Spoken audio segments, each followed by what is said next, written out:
دوستان، امروز اومدیم با ماینکرافت. سلام دوستان، امروز اومدیم با ماینکرافت. امروز میخوایم به تعداد سابسکرایبرامون TNT بترکونیم.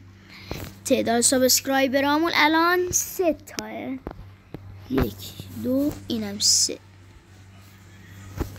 خب بیشتر حساب کنید که بیشتر بذارن که گوشی نابود بشه. 1 2 3 الفرار. نظرتون یا ابوالفضل دفعه قبلی که ترکوندم؟ خب بذار برم نشونتون بدم. اینقدر ترکوند، ببینید اینقدر ترکوند. این یه چند ماه پیش ترکوندمش. خب ببینید که چقدر ماو جمع شده اینجا. خب دوستان، امیدوارم خوشتون اومده باشه از این ویدیو. لطفا کانالمون رو لایک کنید و سابسکرایب کنید. خدا نگهدار.